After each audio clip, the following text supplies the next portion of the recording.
அற்புதமான ஒரு வரவேற்பு. திருவாய் மலர்ந்து அடியனை பாடி புகழ்ந்து வரவேற்றமைக்கு நன்றி சொன்ன அதோடு முடிஞ்சு வரும். வாழ்த்துகிறேன் மகளே, வாழ்க. காரணம், உப்புடன் முகமளந்து உபசரித்து உண்மை பேசி உப்பிலா கோழிட்டால் உண்பது அமுதம் என்ற ரீதியிலே நெய்யும் உனதன்னம் தோழி அனைவரும் கொடுத்த வரவேற்பு கண்டு பெற்ற மகிழ்ச்சி அடைந்தேன். மகிழ்ச்சி கேட்டவாறு மங்களகரமாக வாழ வேண்டும். வாழ்த்துக்கள் பழைத்தவாக இருந்தாலும் என்றும் உன்னுடைய மனது பூ போல ஒரு புன்னகையில்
கேட்கக்கூடிய கேள்விகளுக்கு மிகவும் ரத்தின சுருக்கமாக அது சுரங்க சொல்லி வரவழைப்பது சுந்தரவள்ளிக்கு ஈடுகிறார்.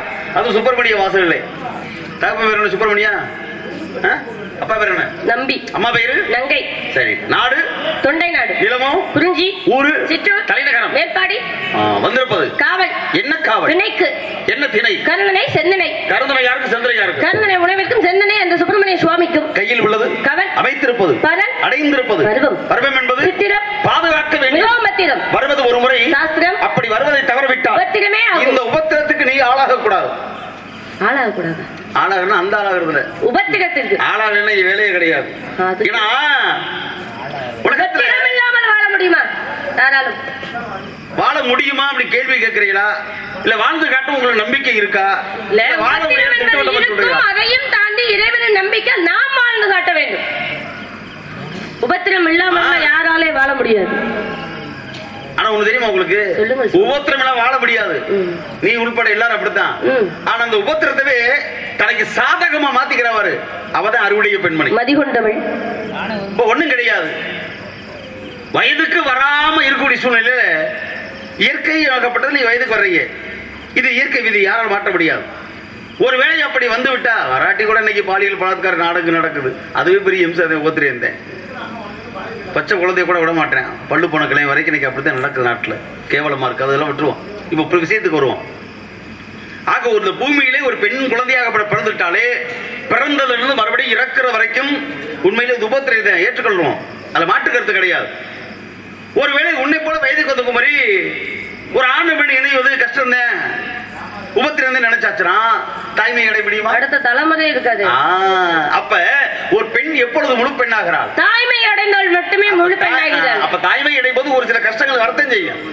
அந்த கனவை சுமப்பதுமே ஒரு கஷ்டம் தான், அதுவும் இன்பமான சுகம், சுகமான சுமை. கண்டிப்பா எத்தனை சுமை இருக்கு, எத்தனை சுமையை வேணாலும் இறக்கி வச்சிடலாம் சுவாமி. இந்த சுமையை வந்து இறக்கி வைக்க முடியாது, தானா இறங்கினா உண்டு. அப்படியே நெல்மூடூர் பக்கம் போயிட்டு கைகாட்டு உங்களை போய் கருதறுத்து எல்லாம் கொத்து எல்லாம் பிடிச்சு, ஏன்பா 10 பேர் வேணா வந்திருக்கும் போது அதான் பூசா கல்யாணம் 4 மாசம் கர்ப்பிணியா இருக்கும் பொழுது, ஏய் சக்தி பிள்ளை பாம்புடா 4 மாசம் கர்ப்பமா இருக்க, உங்களை இல்லைங்க, உங்களை இல்லம்மா நடைமுறைய பேசுவாங்க. ஒரு பெண்மணி, அம்மா கர்ப்பாயக்கா நான் 4 நட தூக்கி இன்னொரு 4 நட பாக்கி இருக்கு, உண்மையிலே பாம்புட வாய் மாசம் வயது வாய் ஒரு அப்படின்னு சொல்லி பொத்துக்கி போட்டுருவாங்க. ஆனா அதே சமயத்துல மாசமா இருக்க சூழ்நிலையில போய்கிட்டு, அக்கா கருப்பாய் அக்கா 6 மாசம் நான் குழந்தை சுமந்துட்டு இது மாதிரி எனக்கு சுமக்க முடியாது, எனக்காக 4 மாசம் நீ சுமந்துக்குருவானா முடியாது. அப்ப பாத்தீங்களா எந்தெந்த சுமையை யார் யார் சுமக்கப்பட்ட ஒரு வரமுறை இருக்கிறது. கண்டிப்பா அது கடவுள் கொடுத்த நியதி தானே. அப்ப ஓத்திரியத்தை இருந்தாலும் அது வந்து உண்மையாக்கி காட்டும் பொழுது சாதகமாக தனக்கு சாதகமாக ஆக்கி கொள்ள வேண்டும். அதனால உலகத்தில் காட்டுற போது தூச்சிக்கோள் இருக்கிற பொழுது சாத்திக்கோள், கேளுங்கள் தரப்படும், தட்டுங்கள் திறக்கப்படும், கிடைக்கும், கேட்டவனுக்கு கொடுத்தவன் யார், கேட்காம கொடுத்தவன் பாரி, செத்து கொடுத்தவன் சீதக்காரி, வயது கொடுத்தவன் குமணவள்ளன். நாட்டுல எத்தனை பேர் எத்தனை கொடுத்திருக்கேன். ஆமா, இன்னைக்கு நான் கேட்கறதுக்கு நீங்க கொடுக்க முடியலையா? கேள்வி கேட்டா அழகான பதில் கொடுக்கலாம்னு வந்திருக்கேன் சுவாமி. தானம் கேட்டா தானம் கொடுக்கலாம், தவம் கேட்டா தவம் கொடுக்க முடியாது. தவத்திற்கு ஒருவர், தமிழுக்கு இருவர், குணத்திற்கு மூவர், சபத்திற்கு நால்வர், ககனத்துக்கு ஐவர், சுவைகள் 6, கிரகங்கள் 9, திக்குகள் 8. கிரகங்கள் எத்தனை? 9. அது எப்படி சொல்றீங்க நீங்க? ஏங்க கிரகங்கள் 9? ஆமா, முதல்ல 9 இருந்துச்சா? இல்ல 7 இருந்தது, பிறகு 9ஆக உருவாக்கப்பட்டது. முதல்ல இருந்தது சூரியன், சந்திரன், அங்காரகன், புதன், பிரகஸ்பதி, சுக்கிரன், சனி, ராகு, கேது என்பது மொத்தம் 9. ராகு கேது நீங்க சொன்னீங்களே அவர்கள் மட்டும் உருவாக்கப்பட்டார்கள். சரி, மற்றவர்கள் நீங்க சொன்ன 7 பேர் முதலில் இருந்த கிரகங்கள் 7 கிரகங்கள் தான். எப்படி இந்த ராகு கேது மட்டும் நீங்க இப்ப வரிசையா சொல்லும்போது சேர்ந்து வந்தாங்க பாத்தீங்களா, அவர்களை தனியாக உருவாக்கி போட்டு வச்சாங்க. எப்படி சொல்றீங்க? ஏன்னா தேவலோகத்துக்குலாம் அவங்க அடிக்கடி போயிட்டு வர வேலையாச்சு, உங்களுக்கு தெரியாதா? நாங்களும் அங்க இருந்து அங்க போய் பாக்குறோம், அங்க இருந்து இங்க வந்து பாக்குறோம். நீங்க தான் அங்க இருந்து வரீங்க, இங்க இருந்து போறீங்க, எல்லா இடத்துக்கும் சென்று எல்லாம் உண்டானது பெண்ணால தானே, எல்லாம் உண்டானது பெண்ணால தானே. அப்படியா? ஆமா, பெண்ணாலே என்று சொல்வதை காட்டிலும் ஆசையை அடக்கி விட்டால் வருவது கிடையாது. எங்க ஆசையை இங்க பாருங்க, ஆசையே அலைபொழி நாமெல்லாம் அதன் மேல ஆசை என்பதுக்கெல்லாம் பேராசை பண்ணலாம் சொன்னாங்க. எந்த ஆசையை அடக்கணும், எந்த ஆசையை நம்ம வெளிப்படுத்தவன் அரை மனிதன். ஆசை இல்லாதவன் அரை மனிதன். ஆசை இருக்கணும், அனுபவிக்க நினைக்க கூடாது. ஏங்க ஏங்க நினைக்க கூடாது? ஏங்க எப்படி ஆசைப்பட்ட எல்லாத்தையும் அனுபவிக்க, அடுத்தவன் சொத்தை அனுபவிக்க நினைக்க கூடாது. தனக்கு நோயப்பட்டது அது வந்து தனக்கு நோயப்பட்டது எதை சொல்ல முடியும்? வீட்டுல வந்து நிறைய வந்து சாப்பாடு போட்டுக்கிட்டு நம்ம சாப்பாடு தானே, அதை அனுபவிக்க நினைக்க கூடாதா? நம்ம சாப்பாடு வயிற்றுக்கு மீறி அது அளவுக்கு அதிகமா சாப்பிடுறது அடுத்தவன் சாப்பாடு, அது நம்ம வீட்லயே இருந்தாலும் அது தெரியுமா? ஆட்டின் அளவறிந்தீங்க அது ஒரு பொட்டி விளக்கும் நிறைய அப்படின்னா அதுதான் சொன்னாங்க. ஆத்துல போட்டாலும் அளந்து போடுன்னு சொல்லுவாங்க. அப்படி ஆத்துல போட்டாலும் எவனா ஆத்துல போடுவானா? ஆத்துக்குள்ள போய் போய் நம்ம அளந்தா போட முடியும், அந்த ஆறு கிடையாதுங்க. அகத்துல போட்டாலும் அளந்து போடு, நல்லது தீயதுன்னு அகத்தில் போடுவதை அளந்து போடுன்னு சொன்னாங்க. அதுதான் பேச்சு வழக்குல மாத்தி ஆத்துல போட்டாலும் அளந்து போடு நம்ம ஆளுலாம் பேச ஆரம்பிச்சுட்டாங்க. மங்கூரி நம்பி ஆத்துல இருக்கிற கதையா இருக்கிற மங்கூரி நம்பி ஆத்துல இருக்கிற கதையா இருக்கிற அப்படின்னு சொல்லுவாங்க தெரியுமா? அது எப்படி மண்குதிரையை நம்பி போக முடியும்? அதுல அது என்ன பழமொழி? ஏமா மண்குதிரை அப்படின்னா மண்ணால் செய்யப்பட்ட குதிரை, அப்படி தண்ணிக்குள்ள போனா கரைஞ்சிரும் அப்படின்னு ஒரு எண்ணமா? அப்படி கிடையாது. சரி, ஆற்றிலே வெள்ளம் பெருக்கெடுத்து ஓடி வரும். அப்படி பெருக்கெடுத்து ஓடி வரும் பொழுது என்ன ஆகும் தெரியுமா? அங்க இது திரண்டு அரிச்சு வரக்கூடிய மணல்கள்லாம் திட்டு திட்டா திட்டு திட்டா முந்திருது. அப்படின்னா நம்ம வீட்டுல உள்ள குழுமைன்னு சொல்றோம் இல்லையா, இது மாதிரி நிக்குமா? ஆமா, அப்ப இந்த தண்ணிக்கு நம்ம என்ன பண்றோம், நம்ம போகக்கூடிய இது குதிரை அல்ல, அது வந்து மண் குதிர், அது மேடா இருக்கு, நாம போயிருவோம் அப்படின்னு சொல்லி அதை நம்பி நம்ம ஆத்துல இறங்கணும்னா அடுத்து கொஞ்சம் ஒரு கால அளவு தண்ணி கூட வரும் பொழுது அந்த மண் குதிரை அடிச்சுட்டு போயிருமா தண்ணீர் வெள்ளம். அப்ப நம்ம போனோம்னு வச்சுக்கோங்க, என்னடா மேடு மாதிரி இருந்துச்சு குதிரை மாதிரி இருந்துச்சு போய் ஏறிட்டு தப்பிச்சு போயிடலாம்னு வச்சுருந்தா இப்ப கடைசியில் ஆத்தோட அடிச்சுட்டு போதேன்னு சொல்லி அதை நம்பி ஏற்று இறங்கிடக்கூடாது. அதான் மண் குதிரை, குதிரை அல்ல குதிர். அந்த மண் குதிரை நம்பி நம்ம ஆத்துல இறங்கிடக்கூடாது. மயிர் நீக்கி உயிர் வாழ கவரிமான்னு சொல்லுவாங்க. மயிறு நீப்பில் உயிர் வாழ கவரிமான்னு சொல்லுவாங்க. எதப்படி மயிர் நீப்பின்னா கவரிமான் எல்லாருமே சொல்லிட்டு இருக்காங்க, அது தவறான விஷயம். எப்படி கவரிமா அதுக்கு பேரு மானா, மலையில வாழக்கூடிய எருதுக்கு பேரு மானு ஒரு அர்த்தம் இருக்கு அகராதி. அந்த எருது பாருங்க அதிகமான ரோமத்தோட வாழும். அந்த அதிகமான ரோமங்கள் வந்து எப்பொழுது அது இழக்குதோ அப்ப அந்த பனிக்காலத்துல அதோட சக்தியோட வாழ முடியாது. அந்த மயிர் நீக்கிடுச்சுன்னா அது உயிர் வாழாதான். ஏன்னா அந்த பனிக்கேற்றாது வாழ முடியாது. அந்த பனி பிரதேசங்களில் வாழக்கூடிய எருதுக்கு பேர் மானத்தான் மயிர் நீக்கி உயிர் வாழ கவரிமா அப்படின்னு சொல்லுவாங்க. நம்ம எல்லாம் மானு மானு நினைச்சிட்டு இருக்கோம், அது மான் கிடையாது. மானா அது ஒரு எருது, ஒரு வகையான எருதாக்கு பேரு கவரிமா, அதுக்கு பேரு. அதெல்லாம் மாத்தி நம்ம சொல்ல ஆரம்பிச்சிட்டோம். பெரிய அப்படியே கவரிமான் ஜாதி இவங்க ஒரு சொன்னா தாங்க மாட்டாங்க அப்படின்னு சொல்லக்கூடிய வார்த்தை அது மாறிடுச்சு. அதை சொல்லி தாங்க மாட்டேன். பிச்சை எடுத்ததுனா பெருமாள் வாழ்வாடா, பிச்சை எடுத்தது பெருங்குடினா, பிச்சை பிச்சை திமான அருமாள், அது கூட தீர்மானம். அது என்ன பிச்சை எடுத்தார் பெருமாள், அப்புறம் பிச்சை பிச்சை தின்னாரு அழுமாறு, என்ன பழமொழி பேசுறீங்க? ஆமாமா, அதான் அப்படிதான் இருக்கு. எப்படி பெருமாள் பிச்சை எடுத்திருக்கானா? அதான பெருமாளை போய் எப்படி பிச்சை எடுத்தாரு? இன்னைக்கு அவருக்கான நாள் வைகுண்ட ஏகாதசி, கிருத்திகை முடிஞ்சு வைகுண்ட ஏகாதசி இன்னைக்கு ஆரம்பிச்சாச்சு. இன்னைக்கு விடிய விடிய முடிச்சிருக்கிற பெருமாள் ஆலயத்துல கண்டிப்பாக சொர்க்கவாசல் திறப்பு இன்றைய நிலம். இந்த நேரம் நல்ல நேரம் நம்மளாம் முடிச்சிருக்கோம், விடிய விடிய முடிச்சிருக்கோம். நல்ல நாள் உண்மையிலேயே. ரொம்ப நாளைக்கு பாருங்க ஏகாதசி 2 நாள் முடிச்சிருக்கு. வாய்ப்பு நம்மளுக்கு முதல் கொடுத்துருக்கு, அற்புதமா கிடைச்சிருக்கு. இப்ப பிச்சை எடுக்குமா பெருமாள்னா பிச்சை இங்க பெருமாள் போய் பிச்சை எடுக்க மாட்டேன். அதுக்கு என்ன காரணம் அப்படின்னா இது ராமாயணத்துல நடந்த நிகழ்வு. ராமனாகப்பட்டவன் என்ன பண்ணா வனவாசம் போனான் தன் மனைவி சீதை லட்சுமணனோடு. அப்படி போய் கொண்டே இருக்கும் பொழுது இவன் வந்து மரவுரி தரிச்சு போனான். மரவுரி என்ன? காவி உடை அணிந்து துளசி மாலை அணிந்து செல்வது, எந்த ஒரு ஆடை ஆவணங்கள் இல்லாமல் செல்வது. ஆனா நடந்து போயிட்டே இருக்கும் பொழுது என்னாச்சு, இடைவெளியில வந்து பரதனாகப்பட்டவன் அண்ணனுடைய பாதரட்சை செருப்பு காலில் இருந்தது, அதையும் வாங்கிட்டு போயிட்டேன். வெறும் காலோட இருந்து போயிட்டே இருக்கான். அப்படி நடந்து போனது எங்க கிஷ்கிந்தாவுக்கு போயிட்டான். அப்படி கிஷ்கிந்தை பகுதியில் என்ன பண்ண, காட்டுக்களை போயிட்டு இருக்கும் பொழுது ராமன் அரண்மனை பகுமானமா வாழ்ந்தவன் இல்லையா, அவன் காலினுடைய பாதம் ரொம்ப கொஞ்சம் மென்மையா இருக்கும். அப்ப என்னாச்சு, யதார்த்தமா நடந்து போகும்போது கல்லு முள்ளு குத்துற வழக்கத்தான காட்டுக்குள்ள இவனுக்கு படகு ஒரு முள்ளு குத்திருச்சு. யாருக்கு? ராமனுடைய காதத்துல. இந்த ராமனுடைய பாதத்துல முள்ளு குத்தவன என்னாச்சு, முள்ளாலதான் எடுக்கணும். ராமனுக்கு தெரியல. அதை எப்படி எடுக்க தெரியாம இங்க இருங்க இப்படி உட்காந்துட்டு காலை தூக்கிட்டு வந்து அதை அப்படியே வாயில கடிச்சு கடிச்சு பிடிச்சு பிடிச்சு எடுத்துக்கிட்டே இருந்தான்.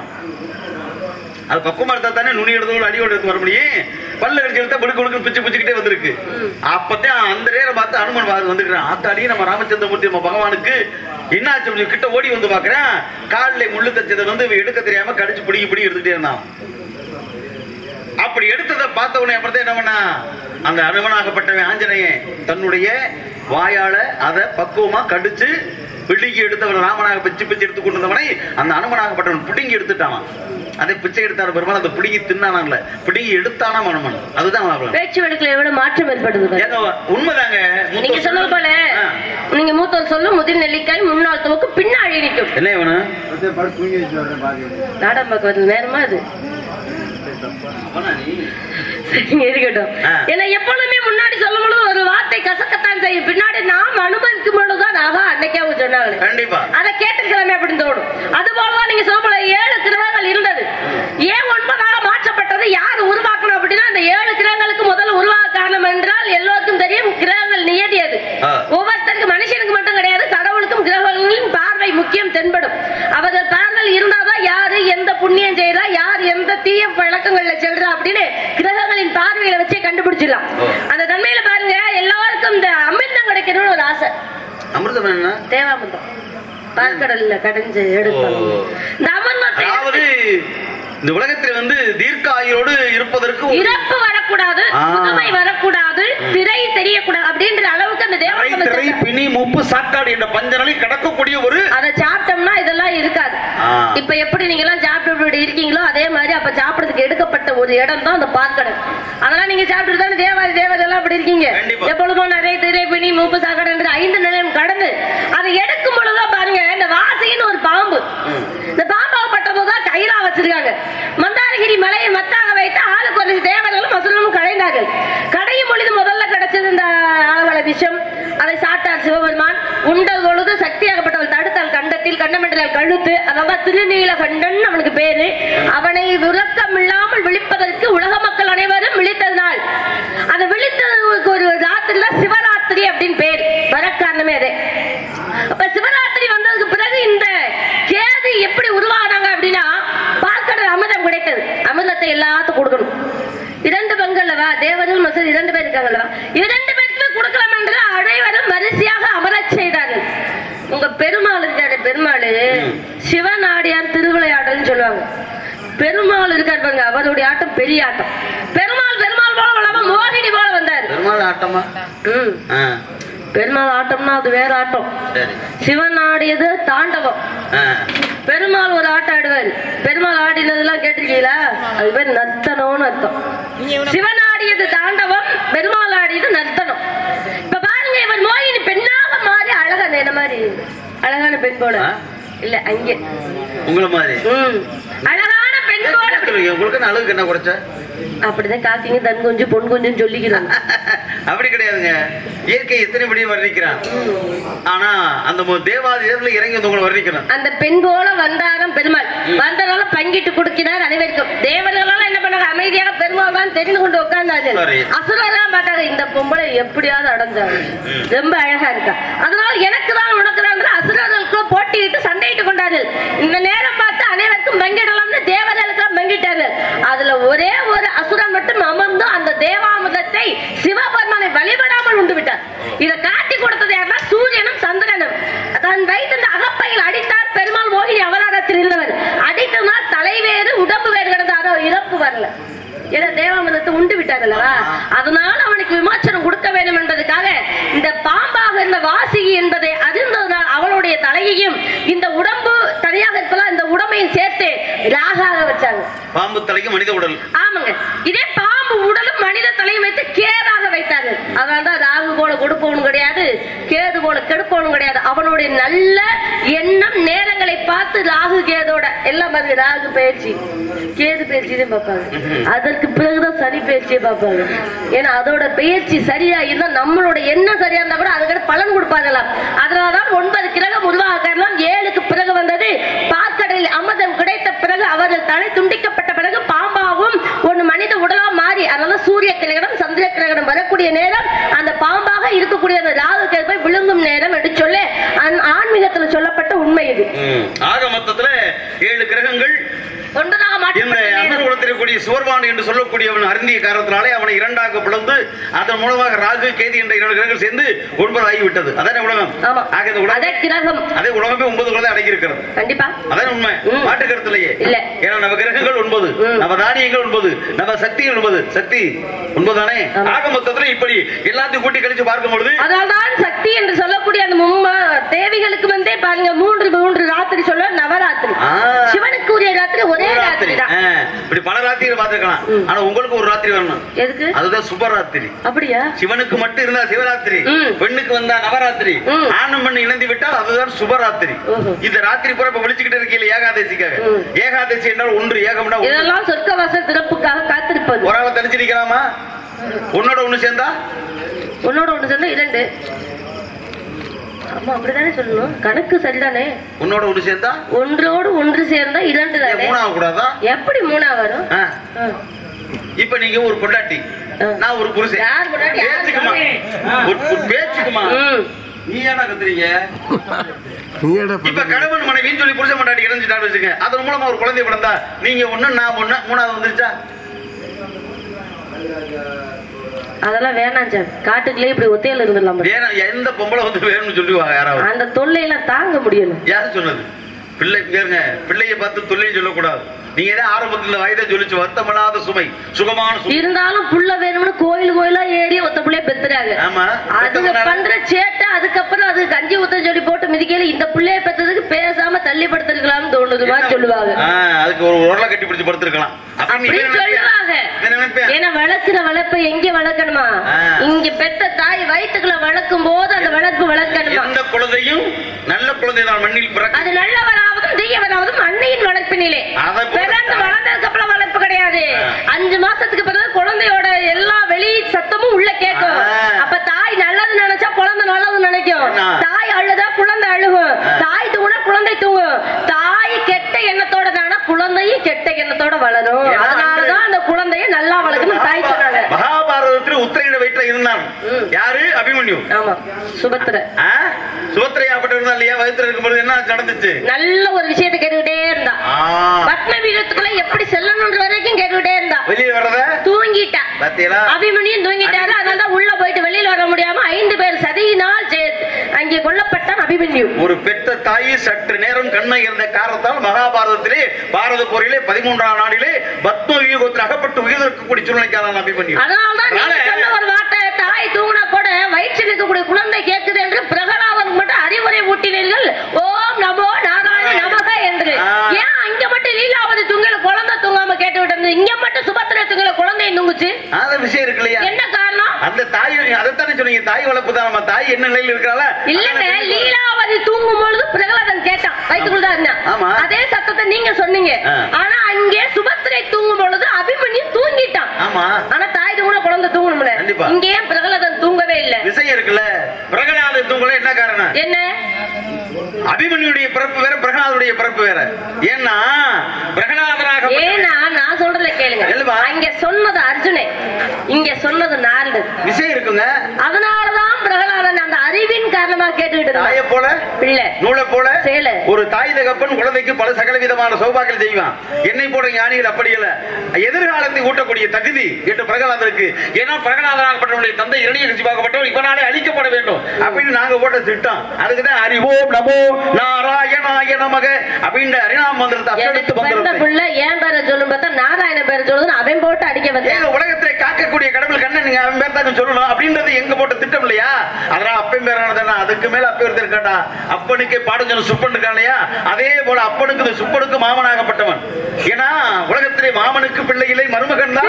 அப்பேற்பட்ட மாமனாகப்பட்ட கண்ணனை இந்த சுப்பிரமணியன் தான் ஏத்துக்கிட்டேன். கண்டிப்பாக இந்த நிலையில காட்டுற போது இருக்கிற பொழுது வீட்டுக்கு பருவமடைஞ்ச பெண்ணுக்கு அதை யார் கொடுக்க வேண்டும்? எப்பொழுதுமே தாய் தந்தையர் கொடுக்க வேண்டும். அதனால உனக்கு ஒரு பாதுகாப்பு துணையாக அழகான ஒரு பதி. புருஷன் புருஷன் ஆண்களாவே புருஷன் தான். ஆமா, புருஷன் பொதுவாக சுந்தர புருஷன், வீர புருஷன், வீர புருஷன். இப்ப கழுத்து புருஷன்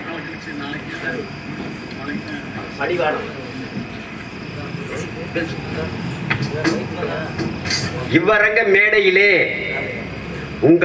உங்கள் அத்தனை பேர்களுக்கும் என் பணிவான முதற் வணக்கம். மணியும் ஒளியும் போல, பனியும் குளிரும் போல, கனியும் சுவையும் போல, அந்த கனிவையும் துணிவையும் கொண்ட எனதருமை சகோதரர் நாரதராக நடிக்கும் உயர் திரு கீதப்பிரியன் அவர்களுக்கு இந்த 51 ரூபாயை என் இதயங்கணிந்த அன்பு பரிசாக அளிக்கின்றேன். மேலும் அகத்தியர் படத்தில் வரக்கூடிய தாயில் சிறந்த கோவிலும் இல்லை, தந்தை சொல்மிக்க மந்திரம் இல்லை என்ற பாடலை பாட வேண்டும் என்று தங்களை அன்போடு வேண்டி விரும்பி கேட்டுக்கொள்கிறேன். நன்றி, வணக்கம்.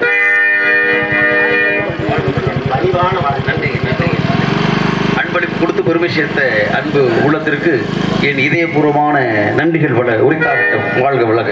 எல்லோருக்கும் ஒரு திறமை இருக்கு, பேசக்கூடிய. எனவே உன்னுடைய அழகான இந்த வயது கேட்டவாறு, இந்த அழகான உள்ளத்தை கேட்டவாறு, இந்த வயது கேட்டவாறு ஒரு அழகான ஒரு மாப்பிள்ளை பார்த்து வந்தீரா சுவாமி? மாப்பிள்ளை படித்தவரா? எப்படி கண்டுபிடிக்க? அப்படிக்கே பாட சொன்ன சுப்பன்மா, அது எங்க பிள்ளை. அத போல அவரை போல இனிமேலும் ஒருவரும் வரவே முடியாது. அப்படியா? அழகா இருப்பாரு. இங்க இருங்க, உலகத்தை அழகில் சிறந்தவன் மன்மதன். ஆமா, 1000 மன்மதன் கொண்டவன் எம்பெருமான் முருகன். அதே மாதிரி அவன் தான் வச்சுக்கலாம். அவன் மாதிரி அவன் மாதிரியா? ஒரு சொல்லு எடுத்துக்காட்டுக்கு. அவன் கல்யாணம் ஆச்சுன்னா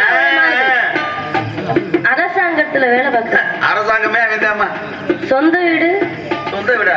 இது வரைக்கும் 5 வீடு இருக்கு. 6வது வீட்டு பத்தி அஸ்திவாரம் போட்டுக்கிட்டு இருக்கோம். என்ன சொல்றீங்க? சொல்லுங்க சொல்லுங்க. இல்லங்க, என்னை திருமணம் செய்து கொண்டால் மத்த எந்த பொண்ணும் கொள்ள மாட்டேன், பால வைப்பேன். அந்த மாப்பிள்ளை பேர் என்ன தெரியாதா? ஊர் என்ன? கந்தன், கடம்பன், கார்த்திகேயன், குமரன், குகன், குருபன், ஜன்மகன், ஜடாதரன், சோனமையா. சோனைனா ஈசமா. ஓஹோ, இந்த முருகன் ஏற்கனவே திருமணம் ஆயிடுச்சுல, அப்புறம் எதுக்கு என்னை பார்த்து வந்தேன்? வேணா நம்ம ஊர்ல ஒரு நல்ல மாப்பிள்ளைய பாருங்க. நல்ல மாப்பிள்ளைக்கு யாரு இருக்கா? யாரு இருக்காங்க? ஒருத்தர் கிடையாது. எல்லாரும் சித்தப்பா பெரியப்பா. அப்படி ஒரு அயலூர்ல பாருங்க, மாமா மச்சான், மாமா மச்சான். ஐயோ, அங்காளி மகாளி மச்சன மாமின்னு சொல்லி எத்தனை ஒரு பார்த்தாச்சுமா? ஒருத்தர், ஒரே ஒருத்தர் இருக்க மாதிரி இருக்கு. அவனும் வர மாட்டேன். ஏன்? அவன் கட்ட மாட்டேன். ஏன்? மொத்த பத்திரம் தெரியுதுல. எல்லாரும் சரிப்பட்டு வர மாட்டேன். அப்படியே கட்ட வச்சுக்கவே இன்னி 8 நாள் செத்து போவேன். காலையில பிரம்மமுகூர்த்தத்துல வாசிக்கிற வாத்தியம் அது இல்லம்மா. காரணம் என்னன்னா, உனக்கு இருக்கிற செவ்வாதோஷம். செவ்வாதோஷம் செவ்வாதோஷம் சொல்லிட்டு போங்க. கேட்டாலும் வராம போயிடுவாங்க. செவ்வாதோசையில வருதா? அந்த தோசை இல்லையா? செவ்வாய் தோசை இல்ல. அந்த செவ்வாய்க்கிழமை ஜாயம் கூட கொடுப்பாங்க. அது இல்ல, செவ்வாய் தோஷம். இந்த செவ்வாய் தோஷத்தை இதெல்லாம் உங்களுக்கு எப்படி தெரியும்? நானே ஒரு நேரம் அப்படி இருந்தேன் தானே. பெண்களாக? ஆமா. ஓஹோ, அதான் அனுபவம் பேசுது. அதே உண்மை. அனுபவமே பெருசு. சொல்லுங்க. அடிப்படை உனக்கு பார்த்த மாப்பிள்ளை. எனக்கு இந்த மாப்பிள்ளை வேணாம் சுவாமி. ஏன் வேணாம்? நான் கிளம்பிய போனாலும் போயிட்டு போறேன். இந்த மாப்பிள்ளை வேணாம். நான் தான் சொல்றேன்ல, நான் இப்படியே இருந்துட்டு போறேன். அதுக்காக செவ்வாதோசைகள் என்ன நன்மை கட்டிட்டு வச்சுறாங்க. அட்டியலைக்காதே, ஆசைகளை காட்டி மறைக்காதே.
அந்த ஊன்ற இடமே நாங்கதான். அது வாழ்ற இடமே நாங்க. உங்களையும் மாத்தி பொண்ணு பீக்கி போல. ஏன்னா கோடி ஒரு வெள்ளைக்கு, குமரி ஒரு பிள்ளைக்கு தான். உங்களுக்கு மட்டும் வயசே ஆகாது. கோடி துணி இருக்கு. ஒரு வட்ட கசைக்கு பிடிச்சி அழைச்சு வச்சுக்க, அதோட முடிஞ்சு போச்சு. சரி, குமரி பிள்ளை அவளதான் புரிஞ்சா புரிஞ்சுக்க.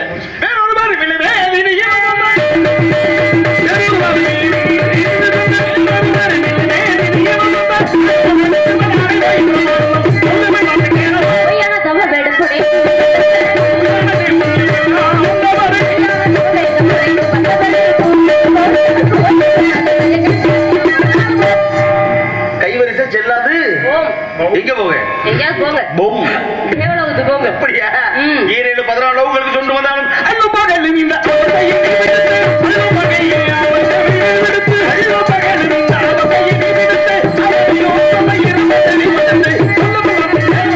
பறிந்து கொண்டு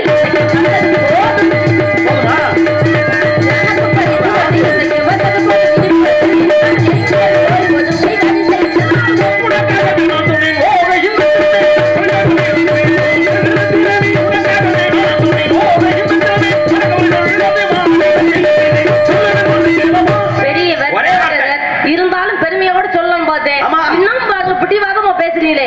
இருந்தாலும் இந்த சிறியால் ஏதாவது தவறு செய்தால் மன்னி தள்ளுங்க. உண்மையா? மன்னி சம்மதம் தானே? ஒரே வார்த்தை. அதத்தான் கேட்கிறேன். பெருமையா உலகமே எதிர்பார்க்கிறது. எத்தனை இடத்துக்கு நாட்டில மகரிஷி சென்று வந்தாலும் அவரெல்லாம் கொடுக்காத பெருமையை ஒரே வார்த்தையில் வழி கொடுக்குறேன். குட்டி கொட்டு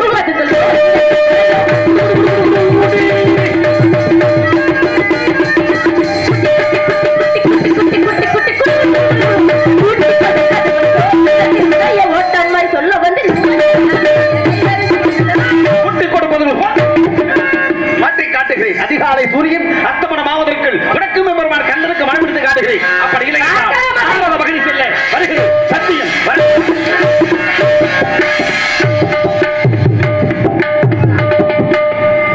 அதிகாலை சூரியன் அஸ்தனமா? அது வரைக்குமா காத்திருக்கோம் நம்ம? அதானே எவ்வளவு நேரம் பாவமல்ல பணியில எல்லாம் இருக்காங்க. எல்லாரும் போற மாதிரி நீங்களும் முடிச்சுட்டு போங்க சொன்னா நாங்களும் சந்தோஷமா கிளம்பிடுவோம். இருக்கட்டும், இருந்தாலும் முருகன் வர வேண்டும், வல்லாசி புரிய வேண்டும். அனைவருக்கும் வல்லாசி புரிய போல என்னை மட்டும் மயில் மீது தூக்கிக்கிட்டு இப்படியே அப்பதே சொல்லிட்டேன். மயில் மயங்கிடும். முருகா நாளத்தை பூதி வேண்டாம், நான் நெல்லிய பூதி வேண்டியது வேலவா கடமா மீசையோடு வரக்கூடிய வீரமான